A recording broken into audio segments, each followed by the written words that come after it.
Mais à partir du verset 30, la Bible dit, maintenant tu es parti parce que tu languissais après la maison de ton père.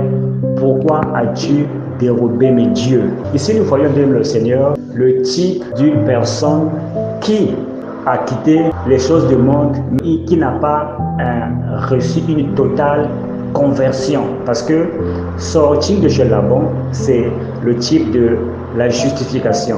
Et lorsqu'on est justifié, cela ne dit pas qu'on est complètement sauvé, mais c'est une étape du salut, parce que le salut se passe en 3 étapes.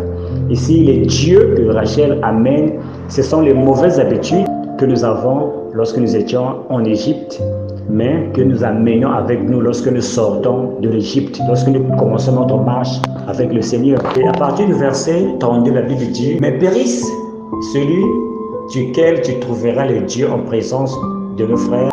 Jacob ne savait pas que Rachel les avait dérobés. Mais Rachel était la femme préférée de Jacob. Rachel représente le type du vrai croyant. Le prix que Jacob paye, c'est pour moi, ça représente le prix que Jésus-Christ paye pour racheter ton église. C'est le type de la croix. Lorsque Jésus va à la croix, il paye un prix lourd. La Bible déclare, là-bas, on entra dans la tente de Jacob. Il sortit de la tente de Léa et entra dans la tente de Rachel. Et lorsqu'il rentre, le décret était que celui à qui on trouvait cela devait mourir. Chaque tente de laquelle l'ennemi rentre, ça peut ressentir nos lieux de culte, ça peut ressentir nos vies. Mais la seule chose qui a sauvé Rachel, c'est parce que à cause du sang, la seule chose qui a sauvé Rachel, elle dit que je suis dans la période des femmes.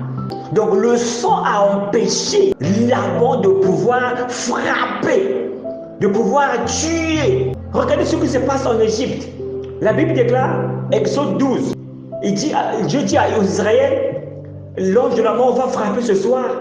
Mais celui qui prendra le sang de l'agneau, qui mangera la chair, qui appliquera le sang sur les linteaux de porte, lorsque l'ange de la mort viendra, il ne sera pas atteint. Vous voyez ici? Mais Rachel, la mort rentre dans la vie de Rachel. L'église ne nous sauve pas. La tente ne nous sauve pas. Ici, on voit l'ennemi qui rentre dans les différentes tentes pour dire que les tentes représentent le lieu de prière. Mais à la seule chose qui l'a sauvé, c'est bien aimé le Seigneur, le sang.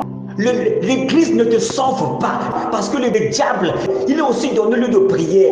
Rachel, qui est le type de croyant, a été épargnée de la mort à cause du sang. La mort n'a pas frappé en Égypte, à Goshen, même si tu étais à Goshen, parce que cette tente peut aussi représenter Goshen. Alléluia. Nos lieux de prière représentent nos vies. Alléluia. Mais si tu n'en as pas appliqué le sang, si nous n'avons pas l'ADN de Dieu, comme le pasteur nous a prêché, la vie de Dieu, la vie est dans le sang. Si on n'a pas la vie de Dieu en nous comme Rachel, le véritable croyant, ce que nous sommes aujourd'hui, chers frères et chères sœurs, c'est pas parce que nous sommes dans l'assemblée locale, c'est pas parce que nous avons un titre à l'église, mais la seule chose qui nous sauve, c'est parce que nous avons en nous le sang de Jésus.